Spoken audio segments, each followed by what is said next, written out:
ఎస్తేరు గ్రంథము 4వ అధ్యాయము 10వ వచనం నుంచి చదువుదామండి.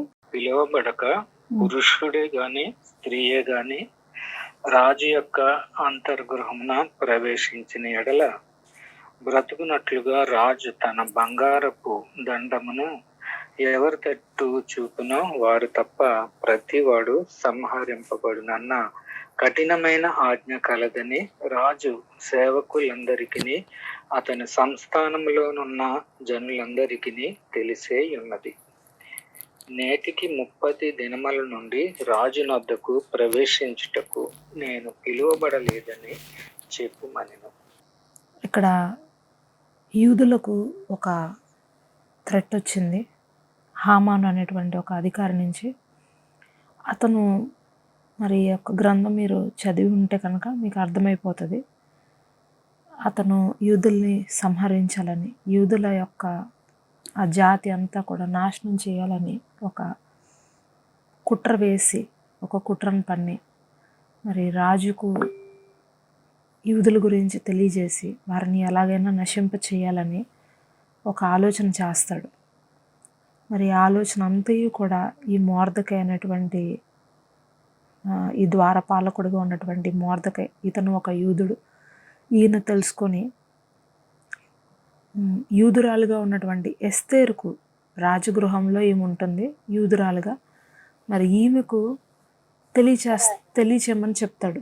మీరు వెళ్ళి ఆయనతో చెప్పండి, ఇలాగా మా యూదులకు నాశనం రాబోతుంది కాబట్టి నీవు రాజు వద్దకు వెళ్ళి యూదుల పక్షముగా నువ్వు ఉండి మాట్లాడు అని ఆయనకు తెలియజేయమని చెప్తారు.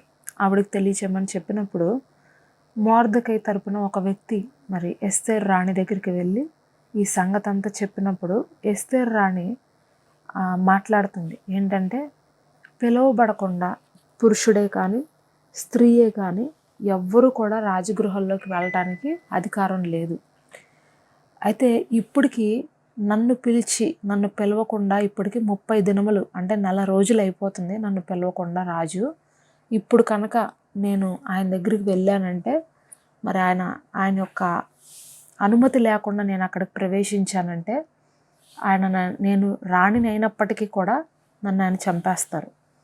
కాబట్టి నేను ఇప్పుడు ఎలా వెళ్ళాలి అనే విషయము ఎస్తేరు రాణి ఆయనకి తెలియజేస్తుంది. అంటే ఎస్తేరు రాణి ఎలాగా అంటే తన పొజిషను సంవత్సరంలో, అంటే సంవత్సరం కూడా కాదండి, 3 సంవత్సరాలకి ఒకసారి, మహా అయితే 3 సంవత్సరాలకు ఒకసారి, లేకపోతే సంవత్సరానికి ఒకసారి మరి రాజు ఎస్తేరు దగ్గరికి రావడం జరుగుతుందండి. సాధారణంగా మరి ఆ రోజుల్లో రాజులకు ఉపపత్నులు వారి అందరూ కలిపి, రాణులు అందరూ కలిపి దగ్గరగా 1000 మంది ఉండొచ్చు. ఆ రోజుల్లో 700 మందిని, 1000 మందిని, 500 మందిని. మరి ఆ రోజుల్లో రాజులు అలాగా వివాహాలు చేసుకొని కొంతమందిని రాణులుగా, కొంతమందిని ఉపపత్నులుగా అలా ఉండేవారు అనమాట. సో వాళ్ళ యొక్క ఆ రాజు ఏంటంటే తనకు మనసుకు నచ్చిన వారి దగ్గరికి ఒక్కొక్క రోజు ఒక్కొక్క భార్యని, మరి ఆ ఒక్కొక్క స్త్రీ దగ్గరికి ఆయన వెళ్తాడు. అది ఆయన యొక్క ఇష్టము. ఆయన మనసులో ఎవరి దగ్గరికి వెళ్ళాలనిపిస్తే ఆయన వాళ్ళ దగ్గరికి వెళ్తాడు. ఆయన ఎవరిని పిలవమంటే వాళ్ళు ఆయన దగ్గరికి రావాలి. అంతే తప్పితే ఎవరు పడితే వాళ్ళు, నేను రాణిని కదా, నేను నీ ఉపపత్నిని కదా, నేను నీ దగ్గరికి వస్తాను, నేను నీతో కూర్చుంటాను, నేను నీతో మాట్లాడతాను అంటే అక్కడ నో పర్మిషన్ అనమాట. ఒకవేళ అలా వెళ్తే కనుక లోపలికి అలా పర్మిషన్ లేకుండా ఎంత ఉపపత్ని అయినా, ఎంత రాణి అయినా సరే ఆయన చంపటానికి అన్ని రైట్స్ మరి ఆ రోజుల్లో రాజులకు ఉన్నాయి. సో ఈ విషయమే ఎస్తేరు రాణి మొర్దెకైకి చెప్తుంది. మొర్దెకై తన యొక్క పెనతండ్రిగా ఉంటాడు. ఆయన ఒక ద్వారపాలకుడు, ఆయన గేట్ దగ్గర ఉంటాడు ఆ రాజ్యము బయట. సో ఈ విషయము ఆయనకు చెప్పినప్పుడు మొర్దెకై ఒక మాట అంటున్నాడు, నీవు కనుక ఈ సమయంలో మౌనంగా ఉంటే, అంతకన్నా ఇంకొక మాట ముందేమంటున్నాడంటే 13వ మాటలో, రాజనగరంలో ఉన్నంత మాత్రం చేత యూదులందరికంటే నువ్వు తప్పించుకుంటావేమో అని నీ మనసులో నువ్వు తలంచుకోవద్దు. రాజనగరంలో నువ్వు ఉన్నంత మాత్రాన యూదులందరికంటే నువ్వు తప్పించుకుంటావు నీ మనసులో అనుకోవద్దు. నీవు ఈ సమయం ముందు ఏం మాట్లాడక మౌనంగా ఉంటే కనుక యూదులకు సహాయము, విడుదల మరొక దిక్కు నుండి వచ్చును కానీ నీవు నీ తండ్రి ఇంటి వారు నశించిపోతారు. నీవు ఈ సమయమును బట్టి రాజ్యానికి వచ్చితివేమో ఆలోచించుకో అని చెప్పాడంటండి. ఒక స్ట్రైట్ ఆన్సర్ ఇచ్చేశాడు మొర్దెకై ఎస్తేర్కి. ఏంటంటే, నువ్వు కనుక ఈ టైంలో మౌనంగా ఉంటే నీవు నీ తండ్రి ఇంటి వారు నశించిపోతారు కానీ సహాయం మాత్రము వేరే దిక్కు నుండి వస్తుంది, సహాయం మాత్రము ఆగనే ఆగదు. అయితే నువ్వు ఒక విషయం ఆలోచించుకో. ఏంటంటే, బహుశా నువ్వు ఇలాంటి సిచ్యువేషన్ని తప్పించడం కోసమే దేవుడు నిన్ను అక్కడ రాజ్యంలో పెట్టాడేమో ఒక రాణిలాగా. అది నువ్వు ఆలోచించుకో, అది నువ్వు జ్ఞాపకం చేసుకో. అది జ్ఞాపకం చేసుకుని ఈ పరిస్థితుల్లో ఈ సమయంలో ఎలా నడుచుకోవాలో, ఎలా మాట్లాడాలో, ఏం చెయ్యాలో అనేది నువ్వు ఒక్కసారి ఆలోచించు అని చెప్పి మొర్దెకై మరి ఎస్తేర్తో మాట్లాడుతున్నాడండి. హల్లెలూయా. ఈరోజు మన టాపిక్ వచ్చేసి ఏంటంటే మార్పు, చేంజ్ గురించి ఈరోజు నేను చెప్పాలనుకుంటున్నా. సాధారణంగా మనము కొన్ని విషయాల్లో మారాలి అని దేవుడు మనకి చెప్తుంటారండి. మార్పు చెందాలి అని మనకి ప్రభువు పరిశుద్ధాత్మ దేవుడు చెప్తాడు. అయితే మనము ఆ మార్పుని లేకపోతే ఆ ఒక కొత్తదనాన్ని మనము అనుభవించాలి అని అంటే కొన్ని పరిస్థితుల్లో మనము చేంజ్ అవ్వాల్సినటువంటి అవసరతలు ఏర్పడతాయి. మీ జీవితంలో ఏదైనా ఒక ఆశీర్వాదం పొందుకోవాలన్నా, లేకపోతే మీరు ఆధ్యాత్మిక జీవితంలో ఒక మెట్టు మీరు ఎదగాలన్నా, ఎక్కడైనా మరి మీరు ఏదైనా ఒక స్థలంలో కొన్ని సంవత్సరాలుగా, కొన్ని దినాలుగా, కొన్ని నెలలుగా మీరు ఎక్కడైనా ఆగిపోయి మీరు అక్కడి నుండి ముందుకు వెళ్ళట్లేదు అని కనుక మీకు అనిపిస్తుంటే ప్రభు చెప్తారు, మీరు కొన్ని విషయాల్లో చేంజ్ అవ్వాలి, మీరు కొన్ని విషయాల్లో మార్పు చెందాలి. అయితే మనము ఏం చేస్తామంటే సాధారణంగా మనుష్యుని యొక్క మనసు ఎలాగుంటుందంటే, శారీరక మనస్సు వాయిదా వేస్తాం. సరే ఇప్పుడు కాదు, ఇంకొద్ది రోజులు అయిన తర్వాత, లేకపోతే రేపటి దినాన చూసుకుందాం, లేకపోతే ఇంకోటేదో కారణం మనం చెప్తాం, ఇంకోటేదో సాకు మనం వెతుకుతాం. కొన్నిసార్లు ఎలాగా చెప్తారంటే ఆడవాళ్ళు, నువ్వు ఎందుకమ్మా మందిరానికి రావట్లేదు, నువ్వు ఎందుకమ్మా సరిగా ఉపవాస ప్రార్థనలో పాల్గొనట్లేదు అని అంటే వాళ్ళు వెంటనే ఏం చెప్తారంటే, నా భర్త మారట్లేదండి, లేకపోతే నా పిల్లలు మారట్లేదండి, నా పిల్లలు మారకపోవటం వల్ల, నా భర్త మారకపోవటం వల్ల నేను ఉపవాస ప్రార్థనకి రాలేకపోతున్నాను, నేను మందిరంలో క్రమంగా ఉండలేకపోతున్నాను, నేను అది చేయలేకపోతున్నా, ఇది చేయలేకపోతున్నా అని చెప్తారు. అర్థమవుతుందండి. ఇంకొన్నిసార్లు మరి ఇంకెవరో, ఇతను కనుక ఈ ఒక్క వ్యక్తి నా ఇంట్లో మారిపోతే చాలండి, ఈ ఒక్క స్త్రీ నా ఇంట్లో మారితే చాలండి, మొత్తం ఇల్లంతా మారిపోద్ది అని చెప్తారు. మన యొక్క హృదయము, మన యొక్క ఆలోచన ఎంతసేపు ఎట్లాగుంటుందంటే, వాళ్ళు మారట్లా, వీళ్ళు మారట్లా, ఈ పరిస్థితి మారట్లా, ఈ యొక్క సిచ్యువేషన్ మారట్లా, కాబట్టి నేను కూడా ఒక ముందడుగు నేను వేయలేకపోతున్నాను, ఈ పరిస్థితులను బట్టి నేను కూడా ఏది చేయలేకపోతున్నాను, ఈ వ్యక్తుల వల్ల, ఈ కారణాల వల్ల అని చెప్పి మనము ఏదో ఒక వంక చూపించి మనము ఏం చేస్తామంటే ఆ పరిస్థితుల్ని తప్పించుకొని వెళ్ళిపోతాం. ఆధ్యాత్మిక జీవితంలో కావచ్చు, మన యొక్క వ్యక్తిగత జీవితంలో కావచ్చు, మనము ఎదగకపోవడానికి గల కారణం ఏంటంటే వాళ్ళ గురించి, వీళ్ళ గురించి, ఆ పరిస్థితుల గురించి, ఈ పరిస్థితుల గురించి చెప్పి మనము ఆ యొక్క ఆధ్యాత్మిక జీవితంలో మనము ఎదుగుదల చూడలేకపోతున్నాం. మరి ఆర్థిక పరిస్థితుల్లో ఒక అభివృద్ధి అనేది మనము చూడలేకపోతున్నాం. ఇక్కడ ఎస్తేర్ కూడా అదే చెప్తుంది. ఏమంటుందంటే, నన్ను పిలిచి ఇప్పటికి 30 దినాలు అవుతుంది, కాబట్టి ఇప్పుడు నన్ను ఏం చేయమంటావు? ఒకవేళ నేను ఆయన పర్మిషన్ కనుక లేకుండా నేను ముందుకు వెళ్ళిపోతే నేను చచ్చిపోతాను, నన్ను ఏం చేయమంటావు ఇప్పుడు అని అడుగుతుంది. మొర్దెకైకి ఆ మాట వినంగానే చాలా కోపం వచ్చేసింది. అంటున్నాడు, నువ్వు ఈ సిచ్యువేషన్ని బట్టే నిన్ను దేవుడు అక్కడ పెట్టాడేమో, అది నువ్వు ఆలోచిస్తున్నావా? అసలు నీకు ఏం అర్హత ఉందని ఒక రాణిగా నువ్వు లోపలికి వెళ్ళటానికి? నీకు ఏం అర్హత ఉందని నువ్వు అక్కడ వెళ్ళి ఉండడానికి ఒక మహారాణిలాగా? నీకు ఏ అర్హత లేకపోయినా దేవుడు నిన్ను తీసుకెళ్ళి ఆ పెద్ద రాజ్యంలో ఆ పెద్ద రాజుకి ఒక రాణిలాగా నిన్ను పెట్టాడు. నువ్వు ఏం చెయ్యాలి ఈ టైంలో? నీ తండ్రి ఇంటికి కష్టం వచ్చింది, నీ యొక్క బంధుమిత్రులు ప్రమాదంలో ఉన్నారు, చావు బతుకుల్లో ఉన్నారు. నువ్వు వాళ్ళ కోసం నువ్వు ఏం చెయ్యాలి? నీ భర్త దగ్గరికి వెళ్ళి నీవు త్యాగం చేసి తెగించి ధైర్యం చేసి ముందుకెళ్ళి నీ తండ్రి ఇంటిని నువ్వు కాపాడుకోవాలి. కానీ నేను చచ్చిపోతానేమో, అతను నన్ను పిలవలేదు కాబట్టి నా పరిస్థితి ఏంటి అని నువ్వు ఎందుకు చెప్తున్నావు? ముందు నువ్వు మారు, ముందు నీలో మార్పు తీసుకురా, అప్పుడు అన్నీ మారిపోతాయి అని చెప్తున్నాడు మొర్దెకై. ఇక్కడ అర్థమవుతుందండి. ఎప్పుడైతే ఆయన ఆ మాట చెప్పాడో ఆమె 16వ వచనం నుంచి మాట్లాడుతుంది చూడండి. 16 నుంచి ఒకసారి చదువుదాం, 16, 17. అప్పుడు ఎస్తేరు మొర్దెకైతో మరలా ఇట్లా నేను, నీవు పోయి షూషను నందు కనపడిన యూదులందరినీ సమాజ మందిరమునకు సమకూర్చి నా నిమిత్తము ఉపవాసముండి 3 దినములు అన్నపానములు చేయకుండుడి. నేనును నా పనికత్తులను కూడా ఉపవాసముందుము.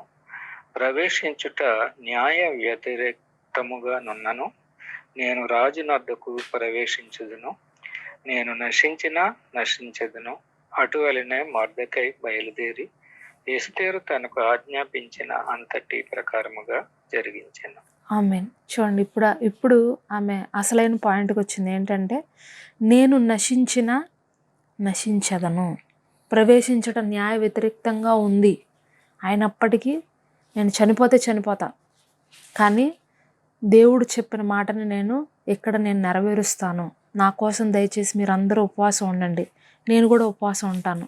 నేనేం తినకుండా దేవుని దగ్గర మొరపెట్టుకొని రాజు దగ్గరికి నేను వెళ్ళి ఆయన నన్ను చంపేసినా పర్వాలా, నాకు దేవుడు ఆజ్ఞాపించిన పనిని నేను తప్పకుండా నెరవేరుస్తాను. హల్లెలూయా. ఈ తెగింపు ఎప్పుడైతే ఎస్తేరులో వచ్చిందో ఆమె రాజు దగ్గరికి వెళ్ళిపోయిందండి ధైర్యంగా. 3 రోజులు ఉపవాసం ఉన్న తర్వాత అద్భుత రీతిగా మరి రాజు హామాని యొక్క చెడ్డ బుద్ధి అంతా తెలుసుకునేలాగా ఎస్తేరు చేసింది. మరి ఆ తర్వాత హామాను ఏదైతే ఉరికంబము మొర్దెకైకి వేశాడో అదే ఉరికంబానికి తన కుటుంబము వేలాడదీయించి మరి ఆ రాజు చంపించేశాడు. ఎస్తేరు భర్తగా ఉన్నటువంటి రాజు. మరి యూదులందరూ కూడా రక్షింపబడ్డారు. ఆ రాజు చెప్తాడు, యూదుల దేవుడు నిజమైన దేవుడు, వారి యొక్క ఆచారములను మీరు గౌరవించండి, ఎక్కడెక్కడ యూదులు ఉన్నారో వారు ఏదైతే చేయాలనుకుంటున్నారో అది మీరు చేయనివ్వండి అని చెప్పి ఒక ఆర్డర్ ఆయన జారీ చేసి మొత్తం యూదులందరినీ కూడా రక్షిస్తాడు. హల్లెలూయా. ఇక్కడ ఒక్క ఎస్తేరు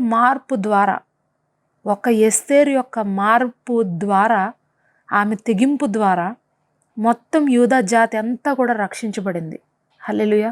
ఒక్క ఎస్తేరు మార్పు ద్వారా. ఈరోజు పరిశుద్ధ ఆత్మదేవుడు మనకు అదే చెప్తున్నారు. నా కుటుంబం మారట్లా, నా బిడ్డలు మారట్లా, నా యొక్క ఆర్థిక పరిస్థితులు మారట్లా, నా ఉద్యోగంలో ఇలాగుంది, నా వ్యాపారంలో ఇలాగుంది అని మనము చాలాసార్లు ఏవేవో చెప్పుకుంటాం, ఏవేవో అనుకుంటాం. కానీ అసలు మారాల్సింది ఏంటంటే మన చుట్టూ ఉన్న వాళ్ళు కాదు, మన చుట్టూ ఉన్న పరిస్థితులు కాదు, మనము మారాలి. మన సొంతంగా మనలోంచి మార్పు రావాలి. మనం ఎప్పుడైతే తెగిస్తామో, మనం ఎప్పుడైతే నశించిపోతామో అప్పుడు చుట్టూ ఉన్న పరిస్థితులన్నీ ఆటోమేటిక్గా ఒకటి తర్వాత ఒకటి అన్నీ మారిపోతాయి అని దేవుని వాక్యం ఈరోజు సెలవిస్తుంది. నువ్వు మారాలి, నువ్వు లెగాలి దేవునిలో. ఈరోజు నువ్వు లేచి నిలబడితే ఎంత కష్టమైనా సరే, ఎంత బాధ అయినా సరే. మరి ఒక పాస్టర్ గారు చెప్పారు, నాకు చాలా నచ్చింది ఆ మాట. ఒక సహోదరి వచ్చి పాస్టర్ గారితో చెప్పిందంట, చర్చికి వస్తున్నందుకు నా భర్త నన్ను కొడుతున్నాడండి అని చెప్పిందంట. అంటే ఆ పాస్టర్ గారు అన్నారంట, ఒక దెబ్బ కొడితే కొట్టించుకో అమ్మా, కొట్టించుకొని కళ్ళ నీళ్ళు తుడుచుకొని మళ్ళీ చర్చికి వచ్చేయమ్మా అని చెప్పారంట ఆయన. అర్థమవుతుందండి? దెబ్బకు కొడితే కొట్టించుకోండి, అంతేగాని దేవుడి సేవ మాత్రం ఆపద్దు, దేవునికి మందిరానికి మాత్రం ఆగద్దు, దేవుని కోసం చేయాల్సిన పని మాత్రం చెయ్యొద్దు. దేవుని కోసం మనము నిలబడితేనే ఆయన మన చుట్టూ ఉన్న మన పిల్లల్ని మారుస్తాడు, మన తల్లిదండ్రుల్ని మారుస్తాడు, మన తోబుట్టుల్ని మారుస్తాడు, మన వ్యాపార పరిస్థితుల్ని మారుస్తాడు, మన ఆరోగ్యాన్ని మారుస్తాడు. మనం మారకుండా, మనము ఒక ఒక నింద మోపకుండా, మనం పడాల్సిన శ్రమ మనం పడకుండా క్రీస్తులో మనము ఉన్నత స్థలాలకి ఎప్పటికీ వెళ్ళలేము. అర్థమవుతుందండి? నిందలు అనుభవించాల్సి వస్తుంది క్రీస్తులో. నిన్ను అంటారు, నువ్వు చేయకపోయినా సరే తప్పు, నిన్ను అంటారు. నువ్వు మంచిగా ఉన్నా సరే నీ మీద ఒక నేరాన్ని నీ మీద మోపుతారు. ఎన్ని వచ్చినా సరే నీ యొక్క పరుగులో నువ్వు పరిగెత్తాల్సిందే. మందిరానికి వద్దు అన్నా సరే, దొంగతనంగా అయినా సరే మందిరానికి వెళ్ళిపోండి, వద్దు అని చెప్తారు, చంపేస్తాం నిన్ను అంటారు. అయినా సరే నేనేమంటానంటే, ఏదో ఒకటి చెప్పి ఏదో ఒకటి మేనేజ్ చేసి ఇంట్లో మందిరానికి వెళ్ళడం మాత్రం వెళ్ళండి, ఆపద్దు. మందిరము ఎప్పుడైతే మీరు మానేస్తారో, ప్రార్థన ఎప్పుడైతే మీరు మానేస్తారో, నా భర్త ఒప్పుకోవట్లేదండి, నా పిల్లలు సహకరించట్లేదండి, అదండి ఇదండి అని మీరు చెప్తే కనుక ఎప్పటికీ మీ పిల్లల్లో మార్పు మీరు చూడలేరు. మీ పిల్లల్లో మార్పు రావాలి అని అంటే, మీ బిడ్డల్లో మార్పు రావాలంటే ముందు మనము విశ్వాసం అంటే ఏంటో వాళ్ళకి నేర్పించాలి, తెగింపు అంటే ఏంటో నేర్పించాలి, కష్టం అంటే ఏంటో నేర్పించాలి.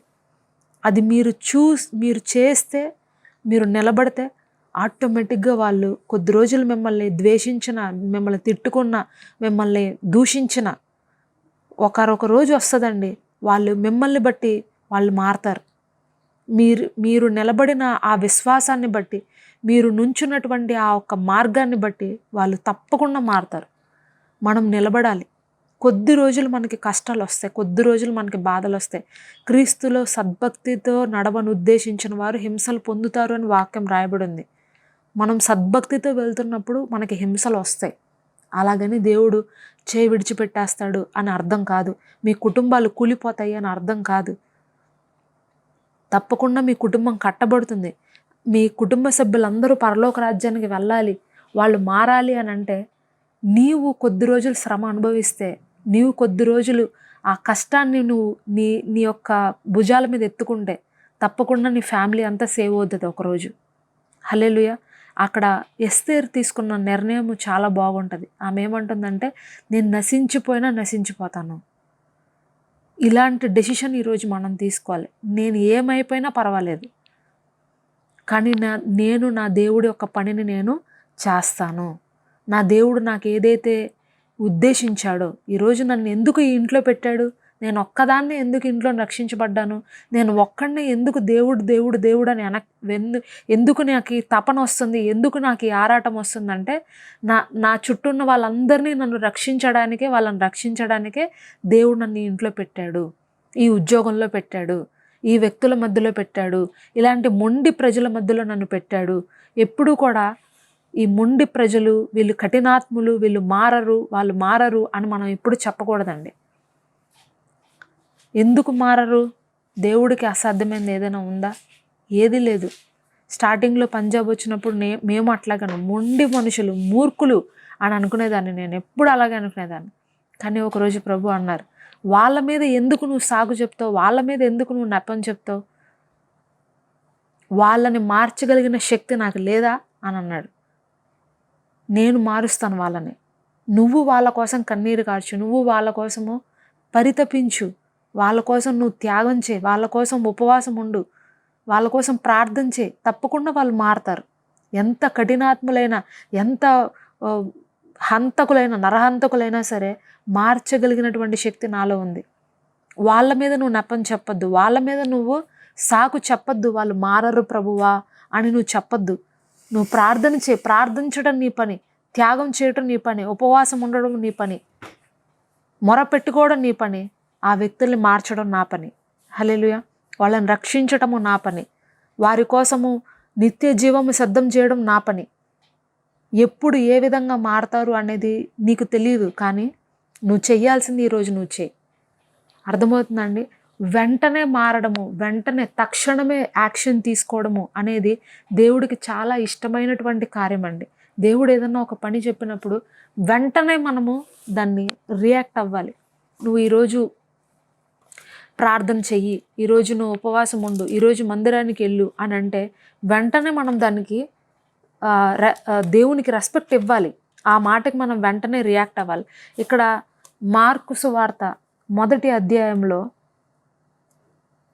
కొన్ని మాటలు ఉన్నాయండి. మార్కు సువార్త 1వ అధ్యాయము 17వ వచనం నుండి చదువుదాము. మార్కు సువార్త 1వ అధ్యాయము 17వ వచనం నుంచి 20వ వచనం వరకు. యేసు, నా వెంబడి రండి, నేను మిమ్మును మనుషులకు పట్టుజారులుగా చేసేదనని వారితో చెప్పెను. వెంటనే వారు తమ వలలు విడిచి ఆయనను వెంబడించిరి. ఆయన ఇంకా కొంత దూరము వెళ్ళి జెబెదయి కుమారుడగు యాకోబును అతని సహోదరుడగు యోహానును చూచెను. వారు దోణిలో ఉండి తమ వలలు బాగు చేసుకొనుచుండిరి. వెంటనే ఆయన వారిని పిలవగా వారు తమ తండ్రి అయిన జెబెదయిని దోణిలో జీతగాండ్ర యొద్ద విడిచిపెట్టి ఆయనను వెంబడించిరి. ఆమేన్. ఇక్కడ మీరు గమనిస్తే వెంటనే వెంటనే అనే మాట 2 సార్లు వచ్చింది. చూడండి, వాళ్ళు నా వెంబడి రండి, నేను మిమ్మల్ని మనుషులు పట్టు జాలరుగా చేసేదను అని వారితో చెప్పాను. వెంటనే ఆ మాట మీరు అండర్లైన్ చేసుకోండి. వెంటనే వారు తమ వలలు విడిచి ఆయన్ని వెంబడించారంట. తర్వాత యాకోబు అతని సహోదరుడు యోహాన్ని చూసినప్పుడు వాళ్ళను కూడా అట్లాగే పిలిస్తే వాళ్ళు కూడా వెంటనే ఆయన వారిని పిలువగా వారు తమ తండ్రి అయిన జెబెదయిని దోణిలో జీతగాండ్ర వద్ద విడిచిపెట్టి ఆయన్ని వెంబడించిరి. వెంటనే తక్షణమే అంటాం కదా, మారు మాట్లాడకుండా దేవుడు నువ్వు నన్ను వెంబడించు, నువ్వు నాతో రా, నేను నిన్ను మనుషులు పట్టు జాలరులుగా చేస్తాను అని అంటే తక్షణమే వచ్చి దేవుడిని వెంబడించారంటండి. సో ఈరోజు ప్రభు చెప్తున్నారు, ముందు నువ్వు మారాలి, నీలో మార్పు కలగాలి, నువ్వు ఆయన్ని వెంటనే వెంబడించాలి, నువ్వు ఆయన్ని తక్షణమే ఆయనతో నువ్వు ఆయన చెప్పిన పని చెయ్యాలి.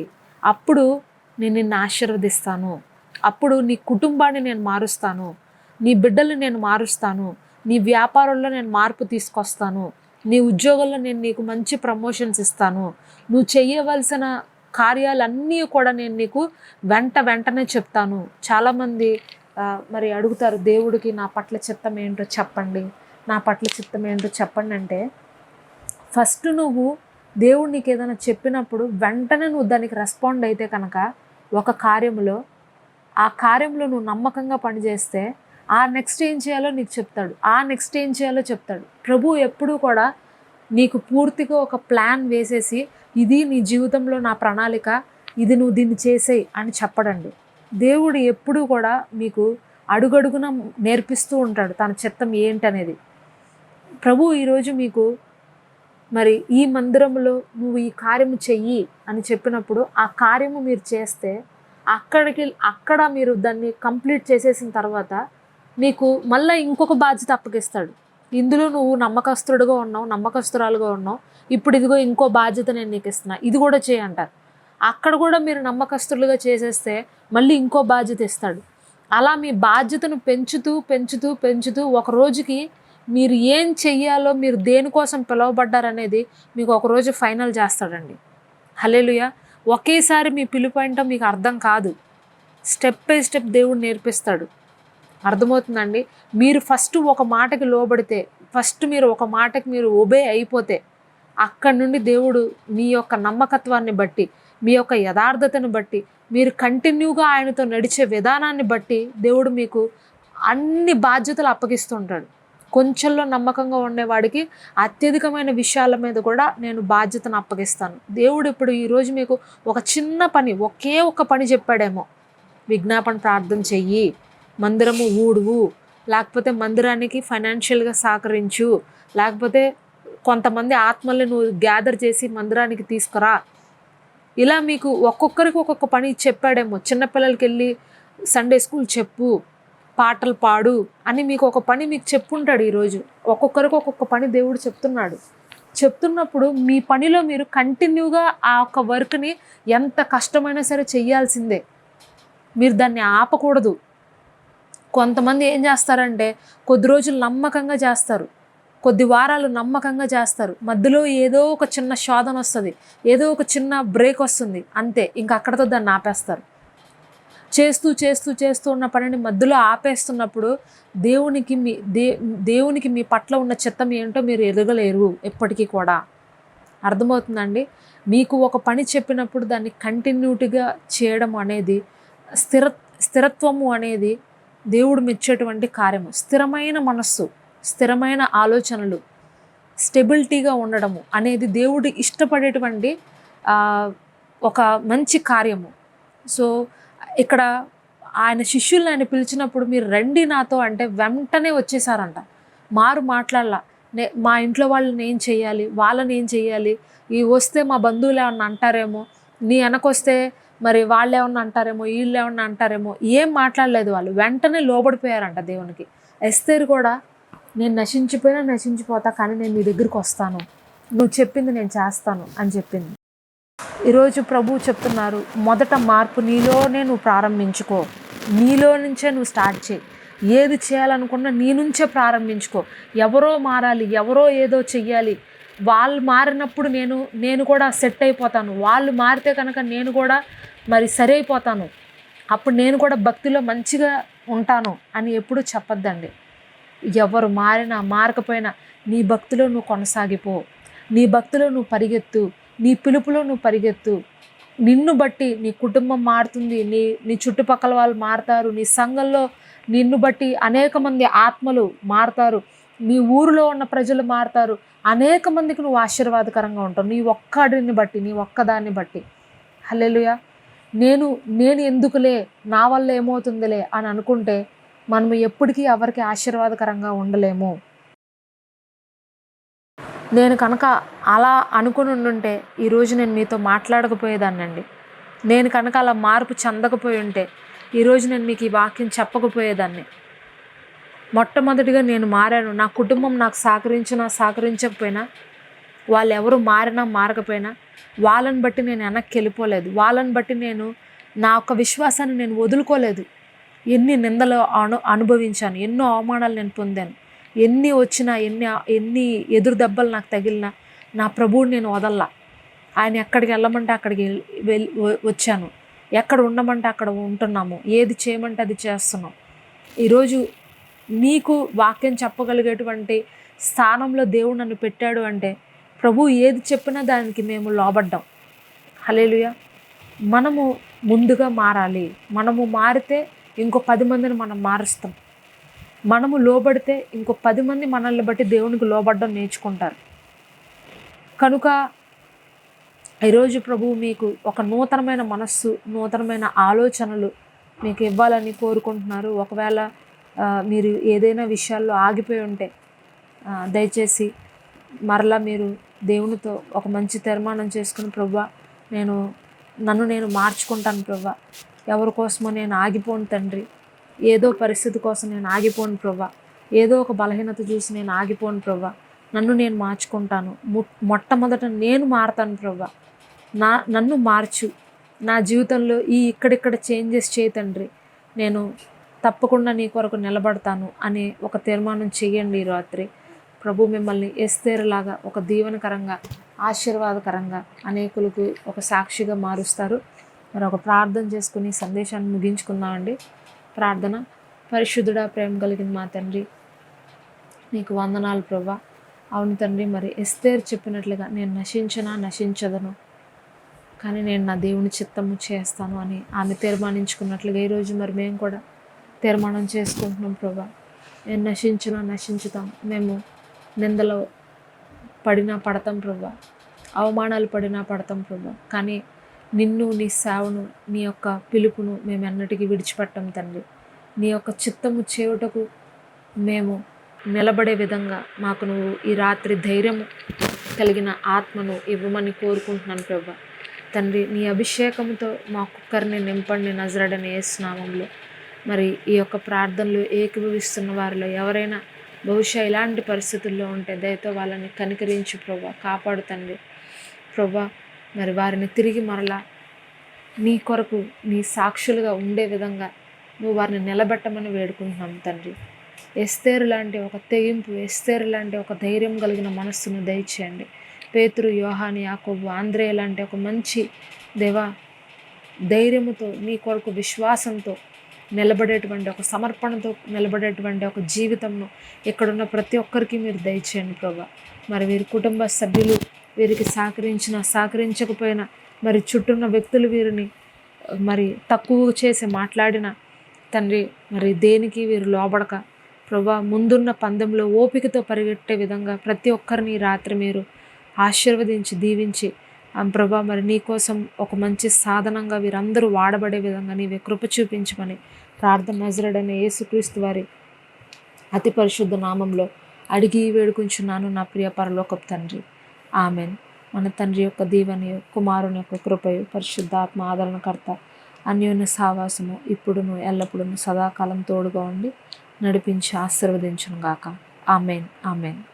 ఈ సందేశం మీకు ఆశీర్వాదకరంగా ఉందా? ప్రభు మీతో మాట్లాడారా? అయితే తప్పకుండా మీ స్నేహితులకు, బంధువులకు కూడా ఈ సందేశాలు షేర్ చేసి దైవాశీర్వాదాలు పొందండి. ప్రభు మీకు తోడే ఉండి మిమ్మును సమస్త విషయములలో దీవించి ఆశీర్వదించును గాక. ఆమెన్.